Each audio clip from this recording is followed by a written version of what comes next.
Buenas noches, me presento, mi nombre es Jenedison Muñoz y para el trabajo acá he escogido el tema de arquitectura de hardware y componentes del computador.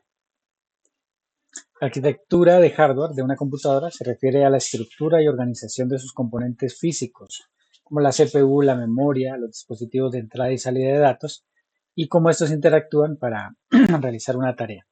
Es decir, son los elementos que podemos tocar, ¿no? Los elementos tangibles de un sistema informático, mientras que el software, por ejemplo, son las instrucciones que hacen funcionar este hardware, ¿no? O esta parte tangible del sistema informático. El origen de la informática se sitúa alrededor, como la conocemos hoy en día, ¿no? Se sitúa alrededor de los años 40 y 50 del siglo XX.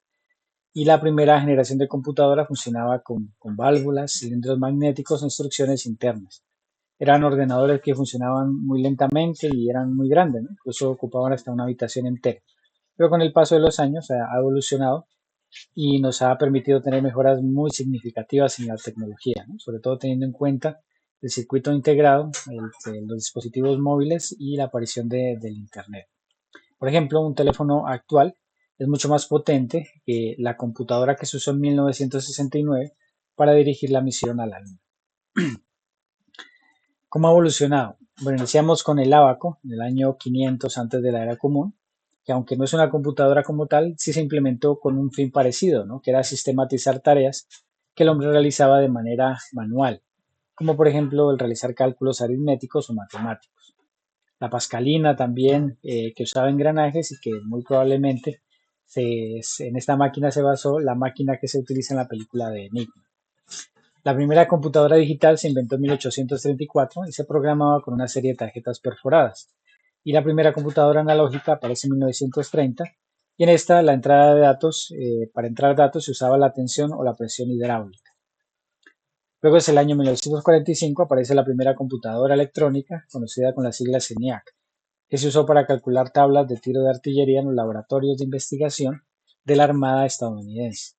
Y estas forman parte de la primera generación de las computadoras. La segunda generación de computadoras aparece hacia el año 1959. Estas son más pequeñas, son más rápidas y gracias a la aparición del transistor. Y en el año 1964 aparece ya la tercera generación de computadoras con la implementación del circuito integrado.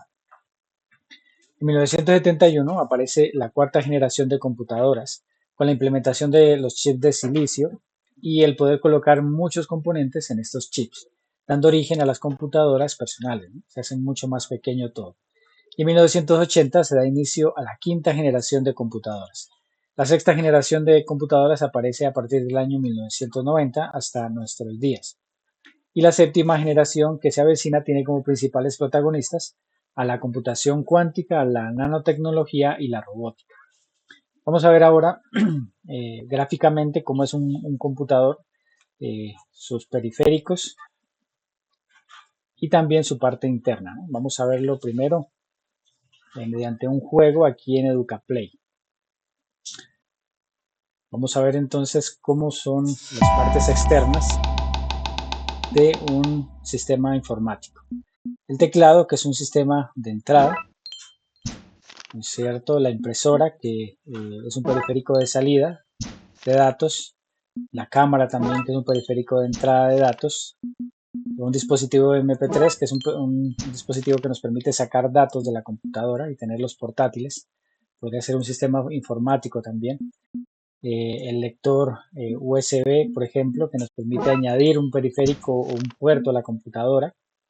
Las bocinas, que es un periférico de salida que nos permite escuchar lo que hay en la computadora. El mouse también, con el que manejamos lo que está dentro de la computadora.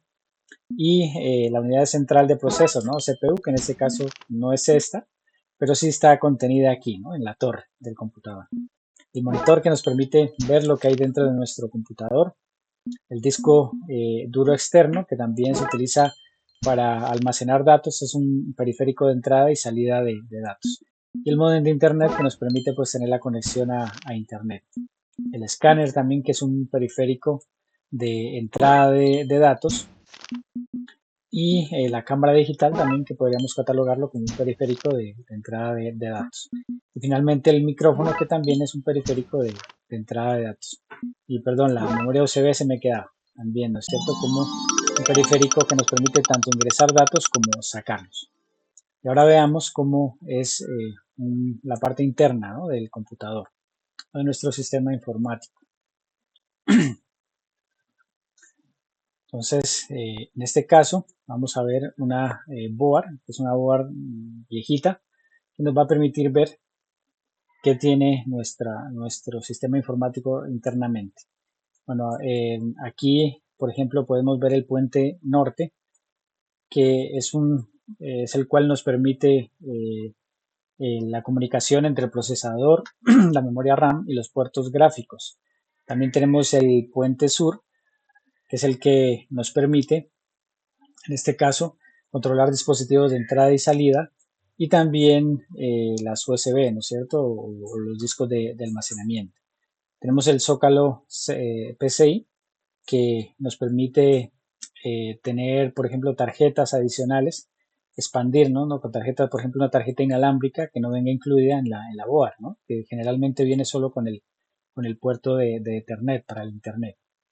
Un conector IDE, que era utilizado antiguamente para conectar discos duros, el zócalo AGP, que se utiliza para tarjetas de expansión de video, ¿no es cierto?, para utilizar tarjetas de video dedicadas, el zócalo del procesador, que es el CPU del computador, el conector SATA, que nos permite conectar discos duros, los zócalos de memoria RAM, donde está la memoria RAM de nuestro computador, y la BIOS, que en este caso es el firmware, que arranca el hardware, ¿no es cierto?, y nos permite entonces utilizar nuestro computador. Vamos a volver finalmente entonces a la importancia del hardware en la actualidad. La arquitectura de computadoras es fundamental para la informática moderna, ya que define la estructura y organización de los sistemas informáticos, permitiendo que el hardware y el software trabajen juntos de manera eficiente. Una buena arquitectura asegura un rendimiento óptimo, eficiencia y escalabilidad, lo que a su vez impulsa avances en áreas como la inteligencia artificial, la computación en la nube y el Internet de las cosas, IoT. La arquitectura de computadoras establece los fundamentos sobre cómo se diseñan, construyen y operan los sistemas informáticos, ¿no?, permitiendo tener así rendimiento y eficiencia. Por ejemplo, una arquitectura bien definida permite optimizar el uso de los recursos del sistema, lo que mejora, como se mencionó, la velocidad. Por ejemplo, el hardware que existía hace 40 años no nos habría permitido la utilización de programas de diseño gráfico que se tienen hoy en día o de los videojuegos. La importancia en la ciberseguridad. Bueno, los profesionales de la ciberseguridad también dependen mucho de su comprensión de los sistemas informáticos, cómo están construidos.